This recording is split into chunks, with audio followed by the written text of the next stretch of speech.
모두 합장하시기 바랍니다. 행복 시작 불행 끝. 행복 시작 불행 끝. 성공 시작 실패 끝. 성공 시작 실패 끝. 신의 행정에 오심을 환영합니다. 아미타불. 지난 시간에는 사막 중에서 삼독심 중에서 분노를 극복하는 방법을 가르쳐 드렸는데, 오늘은 이제 사막 중에 해학, 지혜를 어떻게 연말할 건가 하는 그런 주제로 공부를 하도록 하겠습니다. 불교에서 제일 중요하게 생각하는 것이 지혜인데, 과연 불자들은 지혜롭게 사는가, 우리가 이 분석을 좀 해봐야 될 것 같아요. 그래서 이제 우리가 불교를 믿는 이유는, 일단은 불교를 믿으면 이익이 있다. 이익이. 어떤 이익이 있을까? 우리가 이제 잘 따져봐야 돼요. 그래서 성공하기고 행복하기고 가장 쉬운 문명을 업그레이드하는 방법이다 이랬는데, 불교를 공부하고 그 다음에 믿고 우리가 실천하고 하는 부분에 있어서 어떤 이익이 있냐. 지난 시간에 말씀을 드렸는데, 우리가 전생의 업은 염불과 독경으로 전생의 업을 녹일 수 있다 그랬단 말이에요. 염불, 독경, 소수겁. 전생의 업을 녹일 수 있다, 소멸시킬 수 있다 그랬어요. 소수겁. 그러니까 염불과 독경을 통해서 전생의 업을 우리가 소멸시킬 수 있다. 전생의 업 중에서 탐심과 분노, 어리석음이 불러들인 지옥악의 축생. 그러니까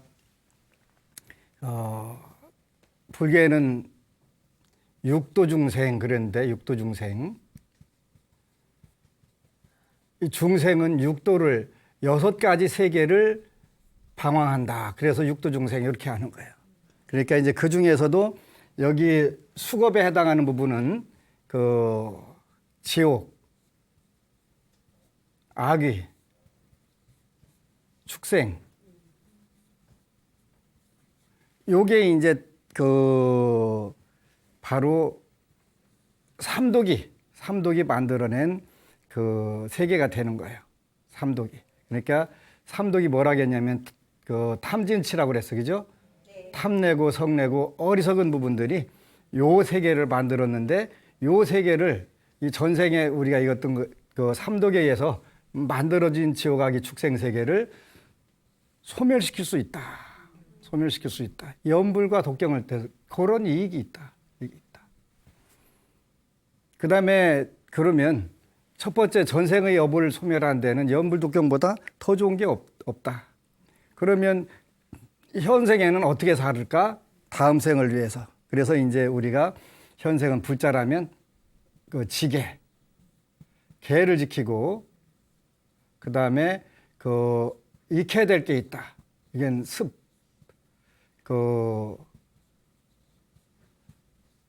선정을 익힌다. 선정을 익히게 되면 증가된다. 뭐가 증가되냐면 현재에 있는 복과 지혜가 증가된다. 그래서 계율을 지키고 마음의 분노를 녹이는 삼매 또는 선정, 명상 이런 부분들을 익힌다. 동양에서는 하기 시습지 그래갖고 배우고, 그러니까 여러분들이 배우고 때로 익히면, 때로는 뭐 하냐면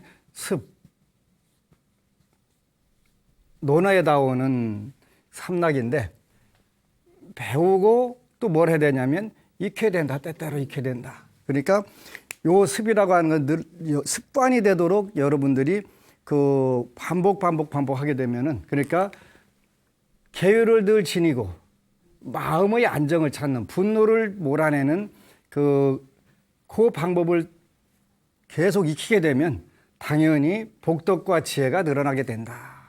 복덕과 지혜가 늘어난다. 그런 이익이 있기 때문에 우리는 불교를 믿는 것이다.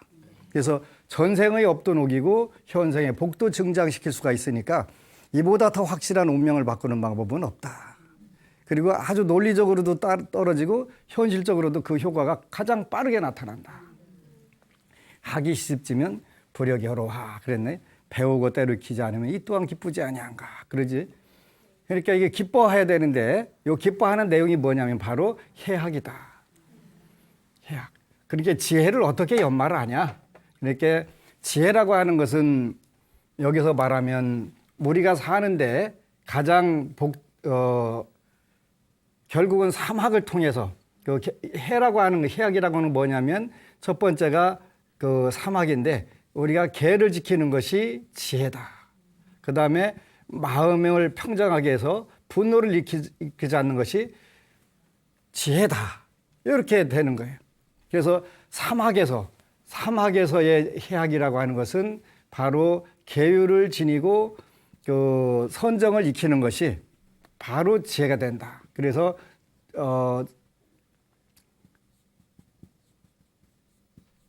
그러고 보니까 지혜를 통해서 우리가 인생이 아름다워진다고 하는 부분들은 요 두 가지 기능이 있기 때문에 그렇다. 뭐 불교 되게 쉽다. 그지? 해학이 뭐냐 그러면 바로 지혜와 습정이다. 그것을 통해서 현재의 운명을 바꾸기 때문에 지혜라는 것은 엄청나게 중요한 것이지. 그런데 이제 지혜를 우리가 연마하는 방법들이 있더라. 그러면 지혜를 어떻게 우리가 그 공부를 잘해서 요거를 터득을 할까요? 그 되는데 바로 이제 그 삼해 그러니까 세 가지 지혜가 있다. 이게 공부하는 단계 지혜를 그러니까 계율을 익히고 그것을 마음의 분노를 일으키는 그 마음을 안정시키고 하는데도 세 가지 단계가 있더라. 그래서 첫 번째는 그 뭐니 해도 들어야 된다. 그래서 그 들을 문자에 그 문해 듣는 데서 지혜가 발생한다. 듣는 데서 굉장히 중요해요. 그렇게 여러분들이 법문을 보고 듣고 이렇게 하는 부분들이 필요한데 요즘에 아주 재미있는 부분이 하나가 있는데 그 논산에는 고려 때 그 백제 시대 때의 고찰이 있고 고려 그 태조 임금님께서 직접 그 관여를 하셨던 사찰이 있고 또 제국의 아침에 나왔던 광종 그 임금 때 했던 절이 있어요. 그래서 그 백제 때의 사찰은 쌍계사라고 하는 사찰이고 또 고려 태조 임금님께서 직접 바로문을 써가지고 그 낙성식을 했던 절은 그 개태사라고 하는 절이고 그 다음에 제국의 아침에 나오던 광종 임금께서 시작했던 절은 관촉사라고 하는 절이 있어요. 이제 그 절 성지 순례로 오면서 반드시 요즘엔 새로 하나가 추가됐는데 안심정사라는 절이에요. 제가 그 절 중에. 근데 그 불자들이 조건이 뭐냐면 스님 법문을 그 해주실 수 있냐고. 그러니까 이제 한국 불자들이 그 단순하게 어떤 투어 개념에서 이제 지혜를 연마하는 쪽으로 그 들으려고 하는 요 단계 드디어 왔구나. 과거에는 그 건물 쫙 보고 이렇게 가는 것으로 그 불상 크네 아니면 안 크네 요런 것만 하고 가고 이랬는데 지금은 이제 그러면 법문을 들어야 되겠다 하는 그 마음으로 꼭 해서 스님 계신 날로 법문 1시간 반 해주실 수 있냐 이게 이제 그걸 딱 미리 전화하고서 오시니까 고맙더라고요. 그래서 첫 번째는 뭐니 해도 듣는 부분부터 시작한다. 좋은 법문을 좋은 부처님 경전을 잘 보고 듣게 되게 되면은 그 일단은 여러분들이 운명이 가장 쉽게 바뀌어지고 좋아지는 쪽으로 갈 수밖에 없다. 그래서 첫 번째는 지혜가 됐든 그 선정 방법이 됐든 일단 들어야 된다. 그런데 이 듣는 과정을 이게 듣는다는 것은 사실은 그 공부하는 과정이지. 왜 공부하는 거예요. 그래서 그 부처님 당시에도 그 소리를 듣는다 그래갖고 성문승 한단 말이죠. 성문승. 성문승이니까 그 부처님 전에 그 직접 들은 제자 뭐 그런 뜻도 있는데 그 성문승이라고 하는 것은 바로 부처님 말씀을 배우는데 사성제라고 하는 법문을 배워서 그 열반의 세계로 들어가려고 하는 가르침을 우리가 성문승 소리를 듣는다. 부처님께 그 배우는데 사성제를 배우는 가르침을 우리가 성문승. 그래서 그 들을 문자가 굉장히 중요하다. 들을 문자가 들어야 된다. 그래서 그 법문을 많이 보고 배우고 듣고 보는 것만 갖고 안 되는 이유가 많이 보고 제대로 된 그 논서라든가 훌륭한 스님들의 그 해석을 듣지 않으면 자기만의 개똥 철학이 형성돼 가지고 불교를 아주 희한하게 해석을 해버리는 사견 그릇된 견해를 요걸 증장해갖고 불교는 참나를 찾는 종교라든가 아니면 불교는 윤회가 없다든가 이렇게 되면 사견이 돼버리는 거예요. 자기 생각 하나만 골똘히 파고 들어가게 되면 다른 걸 옆에를 정확하게 교리를 못 보게 되니까 완전히 사견만 증장이 되는 거지. 그래서 우리가 그 역대의 고승들의 해설서를 읽는 이유는 이분들은 그 정말 많은 공부를 하고 똑같은 구절이지만 이렇게도 해석할 수가 있네. 아, 정말 멋지다. 그래서 얼마 전에 그 티베트 스님께 물어보니까 그 경전 하나를 70명한테 가서 배웠대. 70스님 티베트 최고 고승들한테 가서 70명. 아이 뭘 70명한테 가서 배워 하는데 그게 아니라 불교를 정확하게 알고 정견, 올바른 사견이 아니라 올바른 견해를 터득하려면 요 정견을 가지려면 그렇게 하고도 부족하다. 그렇게 하고도 부족하다. 이렇게 그러면서도 빼먹을 수가 있다 이런 뜻이 되는 거예요. 그래서 아주 중요한 게 보고 듣는 거예요. 그래서 그 역대 많은 그 인도의 나란다 대학에서 그 학장 스님들 이런 분들이 썼던 책들, 그 논서들이 왜 공부를 해야 되냐면 그 여러분들은 안 읽어도 돼요. 그 지도자들을 읽으라는 뜻이에요. 어차피 여러분들이 전문 의사 될 필요는 없잖아요. 가서 AS만 받으면 되니까. 그러니까 전문 의사들은 전부 다 하시잖아요. 바로 불교 지도자들은 논서를 그 경율론을 다 읽고 이 고승께서는 이렇게 설명을 하셨구나, 해석을 하셨구나. 어느 분은 어떻게 했구나. 70분을 찾아가서 똑같은 경전 해석을 공부를 한다는 것 자체가 그분들이 정말 대단하다는, 부럽다는 생각이 들더라고요. 그래서 듣는 것이 굉장히 중요하다. 그래서 오늘은 그 어느 법우가 3년 동안 기도를 해가지고 되짚어 본 그 글이 하나 올라와서 여러분들하고 공유를 해야 되겠다. 그래서 이제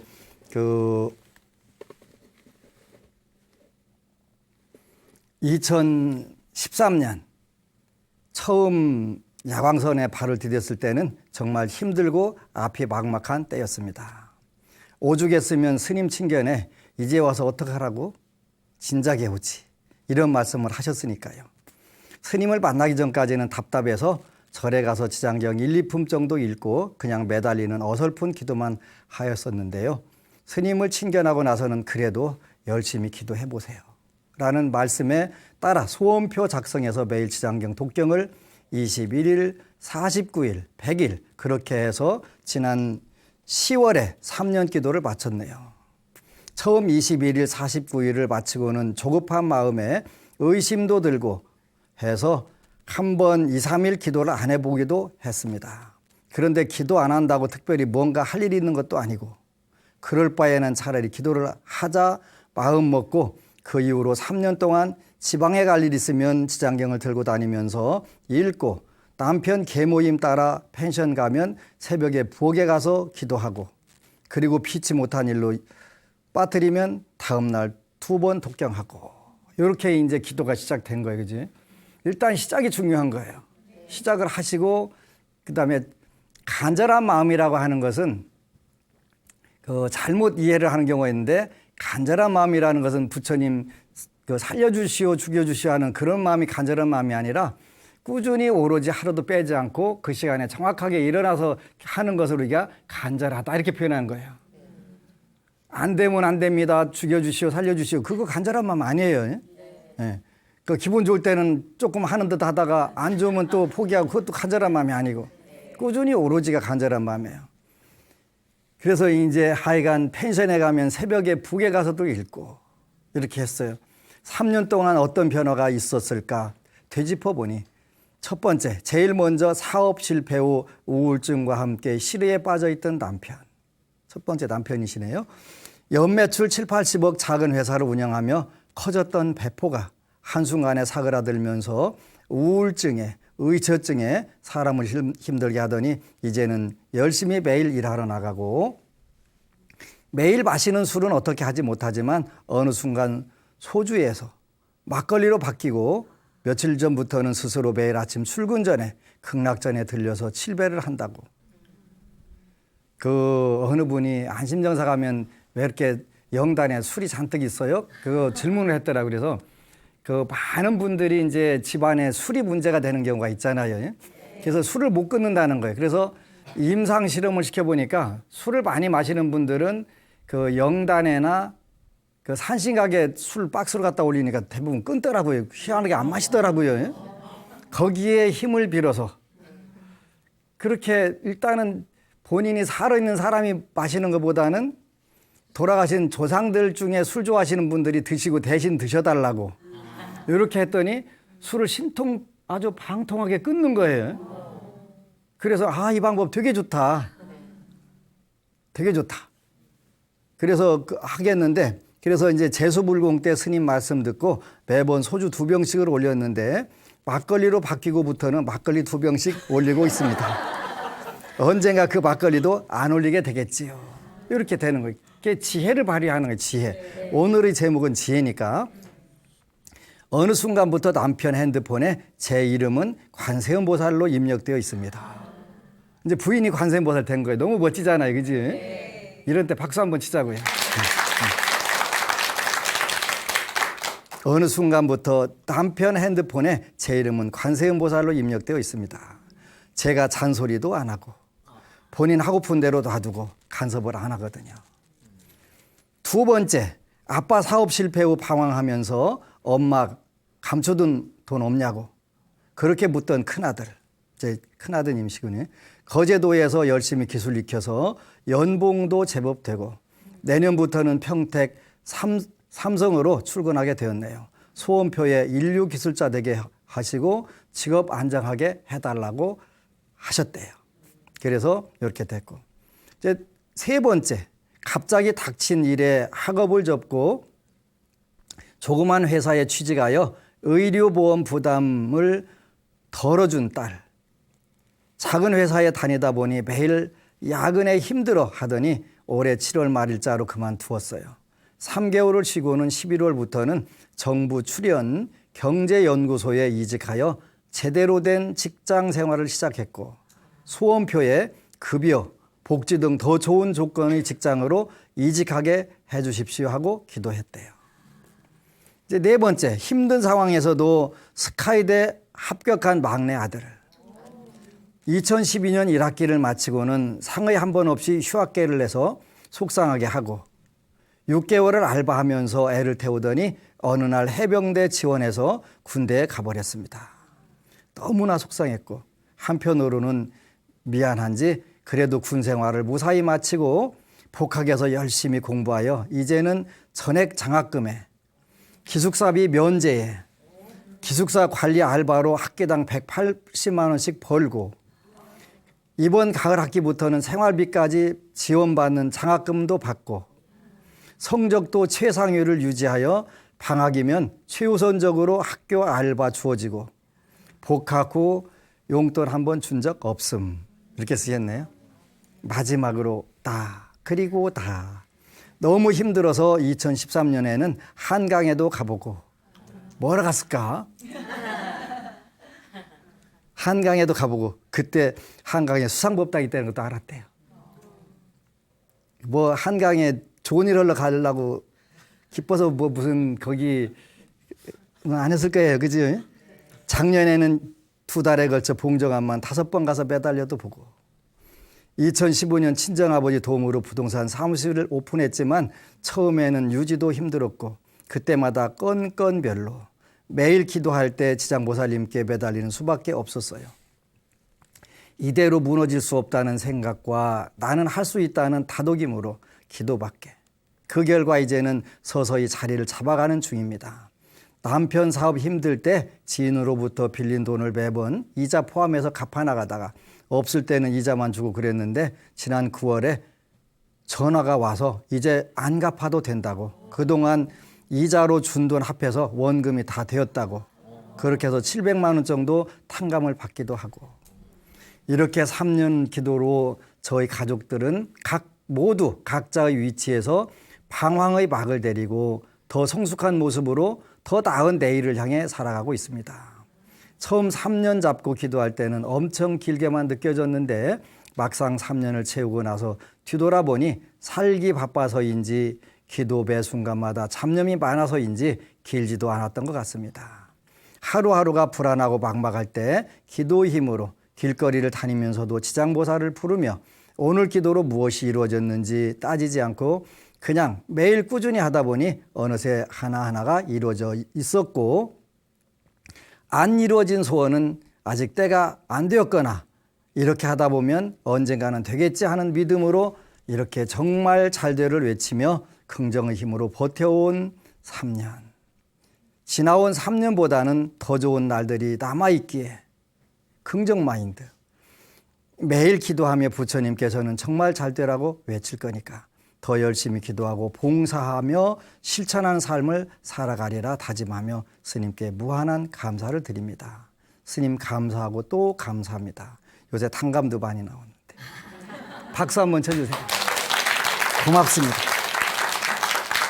요게 기도예요. 요게 기도. 그래서 우리가 그 남의 기도하는 방법도 들어보고 참고 기도하고 기도하니까 좋은 때가 오더라. 이게 듣는 공부. 그래서 제일 중요한 것은 현장에서 본인이 했던 부분들을 이렇게 같이 공유하는 거는 법공양이 되는 거예요. 법공양. 그래서 첫 번째는 듣는 지혜가, 이게 들을 문자거든요. 들을 문자. 귀로 들을 문자라고요. 그래서 귀로 듣는 것부터 중요하다. 그래서 다른 분들이 체험이 굉장히 중요한데 불자들은 너무 잘 들어서 문제가 되는 경우가 있어요. 꼭 옆집 할머니, 아주 아무것도 모르는 옆집 할머니 말 듣고 누가 이렇게 하면 된다더라. 아주 그 말은 들어. 근데 제 말은 안 들어. 좀 희한하대요. 예? 아니 내가 불교학 박사에다가 그 명색이 중인데 중말을 들어야지. 그래 옆집 할머니 그 말 듣고서 방황하고 댕기다가 오면 어떻게 돼? 진짜 희한한 거예요. 그럴 때는 귀가 열다. 이게 문사수가 잘못된 게 잘못된 거예요. 문사수가 잘못된 거예요. 최고 전문가한테 가서 조언을 받으면 최고의 해결 방법이 나오는 거예요. 그래서 성공의 비결은 뭐냐면 그 누구를 만나서 무엇을 선택하느냐에 따라서 인생이 바뀌어진다는 거예요. 근데 옆집 할머니 말 열심히 듣고 따라다니면 제발 근데 이 중생은 업에 의해서 끌려가기 때문에 제대로 된 거를 운이 없거나 복이 없으면 제대로 된 얘기는 절대 귀에 안 들어와. 엉뚱한 짓만 하고 다니는 거 그러지? 도둑 맞으려면 걔가 들판에 가서 짓거든요. 그렇게 되는 거야. 정말 안타까운 거예요. 그래서 제발 들을 이야기하고 안 들을 이야기 구분해야 되는데 이것도 업 때문에 안 돼. 업 때문에 안 돼. 그러니까 여러분들이 그 지혜와 그 선정을 자꾸 익히게 되면 복덕과 지혜가 열려가지고 제대로 간 데를 찾아오게 돼 있어요. 제대로. 그 중요한 거예요. 두 번째는 이제 듣는 지혜가 필요하고 그 다음에 생각하는 지혜가 필요한 거예요. 이게 진짜 맞는 것인지 안 맞는 것인지. 그 사해 그렇게 표현하는 거예요. 사해. 이게 생각사자 사해예요. 이걸 곰곰이 생각해 보는 거예요. 1,000만 원만 투자를 하면 1년에 2천만 원 벌어주겠다고 하면은 일단 생각해 봐야 돼. 그런 방법이 있을 수 있을까요? 없을까요? 없어. 없다는 게 잘 아는데 목마르면 가서 그걸 잡는 거예요. 그지? 그래서 평생 잘 살 거고 한 방에 갖다 딱 털고서 그냥 손 바짝 드는 경우들이 많은 거예요. 이때는 상식적으로 생각해 보는 거예요. 이때도 계율과 선정, 조용, 고요히 마음을 가르치고 이 부분에서는 어떤 부분에 문제가 돼 있나. 1,000만 원 투자해 갖고 2천만 원 버는 1년에 2천만 원 방법이 있으면 대기업 기획실에서 그냥 놔두더라 하네. 거기서 다 끝났지. 여러분들까지 기회가 오질 않아. 이성적으로 생각하는 게 필요한 거예요. 그죠? 이성적으로. 이것이 맞는 것인지 안 맞는 것인지 판단을 하는 거예요. 근데 이것도 헷갈려. 근데 그 81살 먹은 노보살님이 오셔가지고 있는 돈 싹 털어가지고 뭐 했다는 거 다단계 그랬더니 그랬다는 거예요. 근데 있는 거 없는 거 싹 털리는 운인데 이제는 아들 딸한테 좀 돈 좀 빌려다 더 질르면 안 될까요? 그러길래 거기서 멈춰라 했는데 이 할머니가 못 알아들어. 그래갖고 어느 아들한테 가면 돈 주겠냐고 그한테 묻는 거예요. 그렇다고 노인 양반 눈탱이를 때릴 수도 없고 정신 차리라고. 그잖아요? 그래서 계율과 습정 이게 지혜가 되는 거예요. 지혜가 되는 거. 그래서 그것이 상식적으로 안 맞는 건 줄 알면서도 끌려 들어가는 거예요. 다급한 마음에. 다급해도 바늘 허리 묶어서 쓰는 방법 없고 우물에 가서 숭늉 나오는 방법이 없는데도 복이 없고 운이 없으면 거기를 발려 들어가는 거예요. 그래서 그 들은 것을 골똘히 생각해 봐서 이게 상식적으로 되는 것인지 안 되는 것인지 그게 판단이 안 되면 부처님은 이때 어떻게 판단하라고 하셨을까 이런 게 필요한 거예요. 그 얼마 전에 그 아주 좋은 책인데 아까운 책이 하나 그 부처님은 어떻게 하셨을까 이런 제목이 있는데 그렇게 거기는 부처라면 어떻게 했었을까 이런 책이 미국에서 나온 책이 있는데 진짜 멋지더라고요. 그 직장에서 누가 씹는다는 말은 고운 말이 아니니까 갈군다도 좋은 말이 아니네. 하여튼 직장에서 불편하게 하는 분이 있다. 그러면 어떻게 하면 좋을까? 이런 게 이제 거기에 쫙 그 초기 경전에서 다 정리를 해가지고 했는데 아마 그 책 절판됐지 싶어요. 우리 불자들은 책 안 읽으니까 책 읽으면 큰일 나는 줄 알아. 그러지? 안타까운 거예요.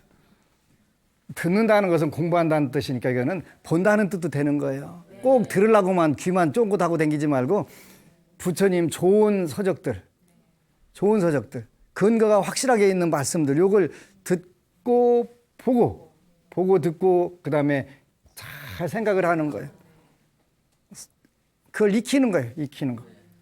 그렇게 해서 세 번째는 요거를 현실에서 그 바꿔보는 거예요. 이 닦을 숫자인데 수해인데 닦는다는 거는 그 바꿔간다고 그랬어요. 그죠? 바꿔간다. 문사수가 지혜를 연마하는 방법이다. 민주주의 체제는 우리 인류가 그 여태까지 살아오면서 가장 좋은 체제임은 그 확실해요. 앞으로 더 좋은 체제가 나올 수도 있겠지.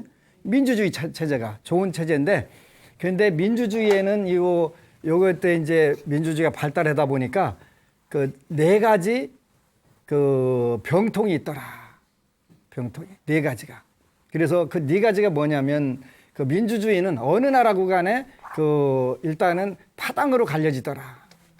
그래서 그 전부 요즘에는 아파트도 단지별로 처음에는 나눠지다 요즘은 동별로 그 더 서로 대립하고 하잖아요. 그래서 민주주의의 그 4대 병통 그러네. 민주주의의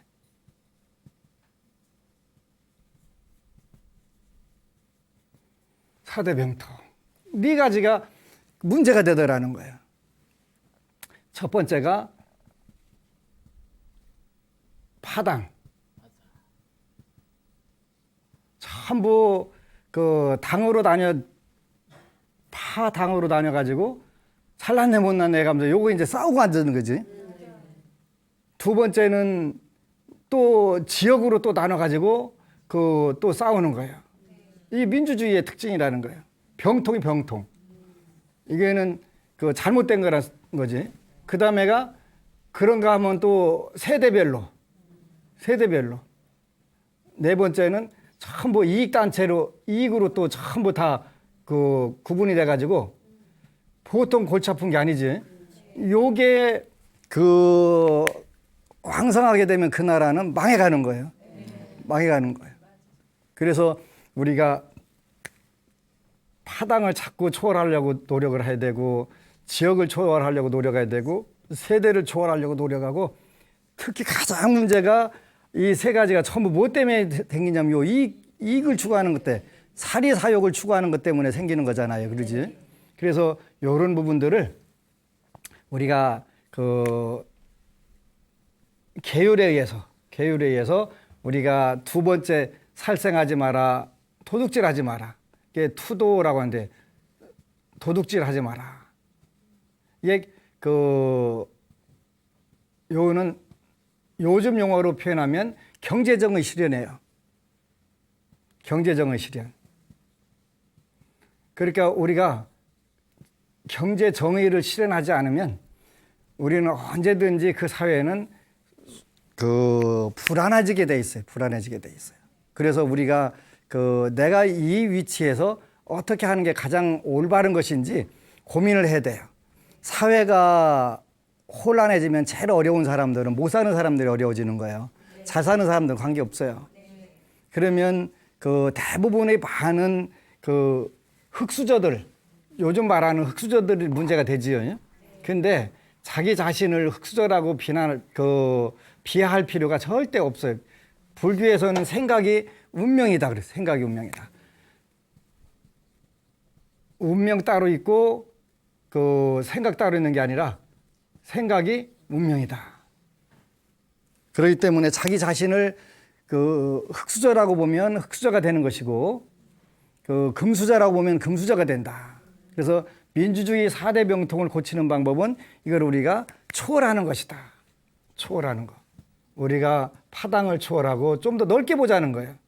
그걸 우리가 그 어디 돌에 보니까 초아 그랬더니 나를 초아 나를 뛰어넘자 그런 걸로 이렇게 썼더라고요. 아니면 이걸 우리가 조금 더 크게 봐서 다 크게 대하.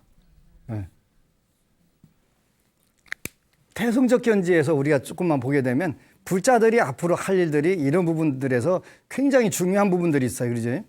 자꾸 분화되는 부분들을 통합해서 같이 가려고 하는 그런 마음들을 우리가 대승적 차원이다라고 하고 대화적 차원이다라고 이렇게 볼 수가 있는 거예요. 그래서 민주주의 병통은 이런 4대 병통이 있는데 이거를 초월하는 운동들을 우리 불자들이 하는 것은 굉장히 중요하다. 그것이 바로 지혜가 되는 거예요.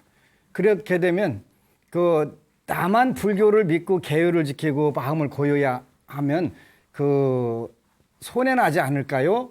근데 손해 날 수 있어요. 그 순간적으로는 손해 날 수가 있는데 그게 어느 시간이 가게 되면은 그 사회가 전체적으로 그 통합이 되고 또 좋아지고 자기가 지은 복은 자기가 받는 거예요. 원칙적으로 남이 받을 수가 절대 없어요. 그래서 이제 교리의 완성은 그 결국은 요 개정해를 닦는 것인데, 개정해를 닦는데 해는 요런 세 가지 문사수, 요걸 우리가 문사수 이렇게 표현해. 문사수. 요것이 지혜를 연마하는 방법이다. 요거 이제 요 문사수까지 하게 되면은 결론은 모든 불교의 수행의 그 결론은 뭘로 되냐면 팔정도라고 하는 걸로 들어가는 거예요. 팔정도. 이제 다음 시간부터는 이제 팔정도를 요 공부를 해요. 요 팔정도부터 시작을 하는데 첫 번째가 이제 올바로 보자는 거예요. 올바로 보자. 정견. 그리고 여러분들이 그 개정의 사막을 닦아서 그 듣고 생각하고 그 여러분들이 실천한 부분들을 이제 그 하나의 견해로, 부처님의 견해로 탁 세우는 거예요. 그래서 그 어느 경계가 오더라도 탁 이걸로 비춰봐 가지고 아, 부처님 이렇게 말씀하셨으니까 이렇게 하는 게 좋겠다. 똑같은 두 젊은이가 있는데 하나는 요즘에 이제 그 어느 권력 누군가로부터 좋은 조건을 제시받았는데 그걸 거절한 친구가 있더라고요. 나는 제 능력으로 차곡차곡 올라가겠습니다. 한 번에 올라가게 되면 나중에 그 반드시 화근이 되거나 그걸로 문제가 됩니다. 그래갖고 싫습니다라고 딱 거절하고 그냥 어린이들 지도부터 그렇게 차곡차곡 한 분이 있더라고요. 근데 거기에 늦는 줄 알았는데 오늘날 저 친구는 생각 자체가 바르다. 그리고 하나는 이제 권력에서 제 하는 대로 그 후닥닥 그걸 딱 물었는데 그게 자기 자신을 파멸로 끄는 그런 경우가 돼버리잖아요. 그래서 우리가 순간적으로 그 누구든지 빨리 출세하고 싶고 사회로 뜨고 싶고 한 건 당연한 거예요. 그건 당연한 건데 그럴 때 우리 불자들은 어떤 생각을 가져야 되나? 요게 이제 여러분들이 앞으로 한국 사회에서 할 일들이에요. 요게 하게 되면 이제 그래서 첫 번째 팔정도 8가지의 그 올바른 길 그러지? 바른 길인데 바른 길. 바른인데 요 바른 길을 첫 번째가 정견. 올바로 본다. 올바로 본다. 이 올바로 보는 걸 뭘 올바로 본다고 하냐? 이제 여태까지 여러분들이 교리상으로 공부한 부분들을 정리하는 거예요. 불교 공부할 때 뭘로 봤냐면 그 삼법인이라는 걸 공부를 했어요. 삼법인이 뭐냐면 그 재행무상, 재범무와 일체계고 요걸 삼법인이라고 그래요. 재행무상 모든 조건적인 것은 언젠가 변해서 사라져 나간다. 우리가 불자들은 꼭 그 기억을 해야 되는 거예요. 권력도 유한하고 재물도 유한하고 우리의 육신이나 생명도 유한하고 모든 게 유한하다는 것을 꼭 기억을 하는 거예요. 그렇게 되면 우리가 정견에 다가가게 되는 거예요. 근데 하여간 안 늙어보려고 별짓 다 하는데 돼요, 안 돼요? 안 돼요. 안 돼요. 그렇게 재행무상이라는 걸 모르게 되면 이제 무리수를 두는 거예요. 재범무화 모든 것이 그 고정불변은 실체가 없다. 바뀐다, 변한다는 거예요. 변한다는 걸 알게 되면은 그 여러분들이 갈등을 훨씬 줄일 수가 있어요. 화내는 것도 줄일 수가 있고. 어느 날 이제 머리가 희끗희끗하게 바뀌어 가보세요. 귀 밑에가. 내가 이렇게 세월이 벌써 갔나? 그러면서 그 하루하루 가는 게 아깝네. 이 소중한 인생을 어떻게 더 멋지게 살 수 있나 고민을 하게 돼. 그래서 그 다음에 일체계고 모든 것은 결국은 괴로움으로 끝나. 아무리 좋다고 별짓 다 해봐야 결국은 괴로움으로 끝나. 왜? 모든 게 죽음으로 끝나니까. 그래서 이런 견해를 우리가 갖자. 이런 견해 갖는 게 정견이에요.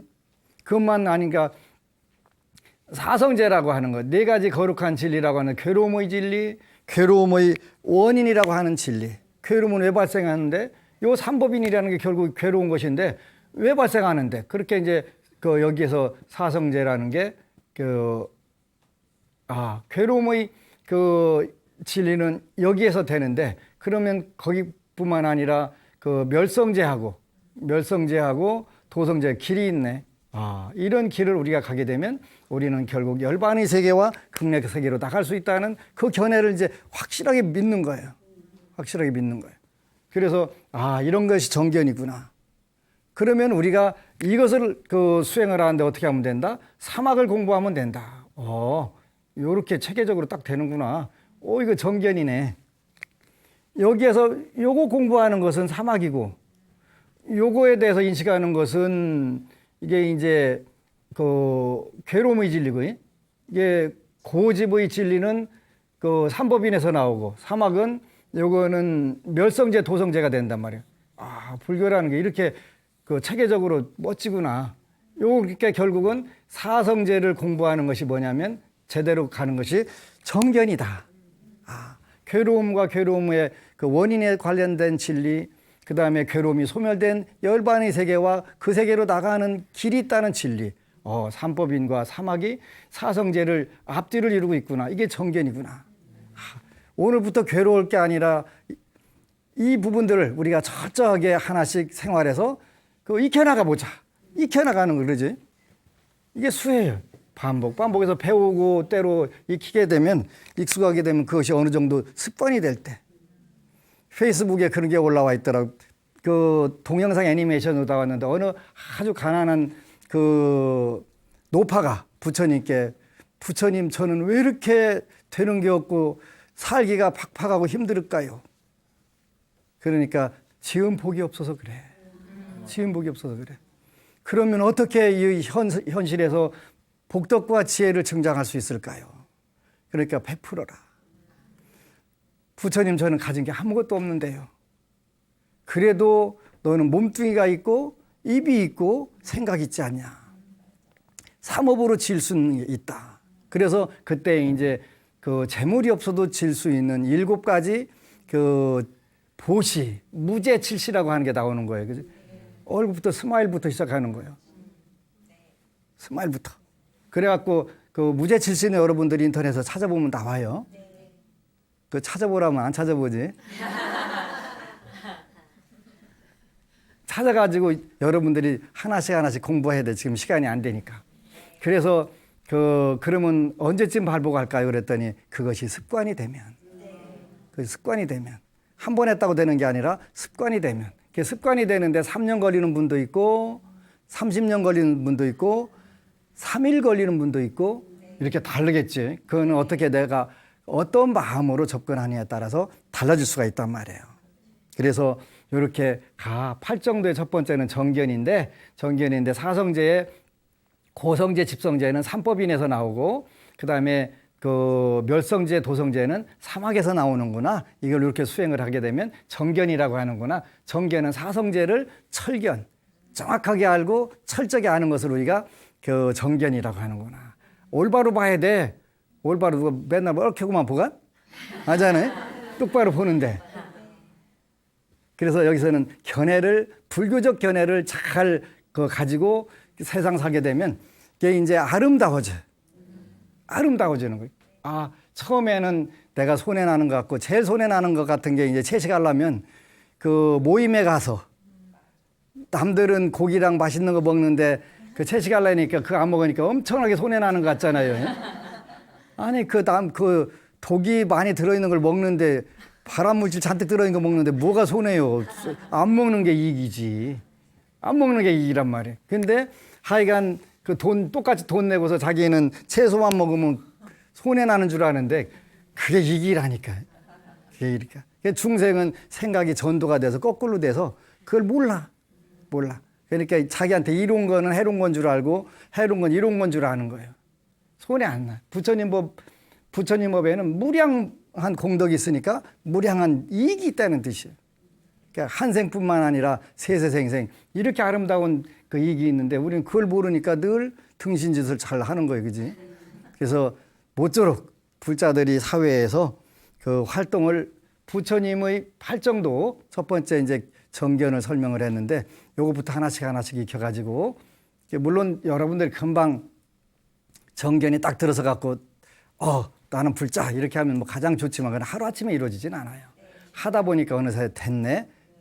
아까 우리 법우님 3년 동안 기도하고 나니까 되짚어 보니까 이루어진 게 너무 많은 것처럼 그렇게 순간적으로 다 이루어지게 된단 말이에요. 그래서 너무 조급한 마음, 일희일비하는 마음보다 간절한 마음이란 꾸준히 오로지 하는 마음이니까 시청자 여러분들도 꾸준히 오로지 해서 여러분들이 인생 금생도 아름답고 내생도 아름답고 영원히 아름다운 불자 되시기를 축원합니다. 아미타불. 그리고 여러분 사랑합니다.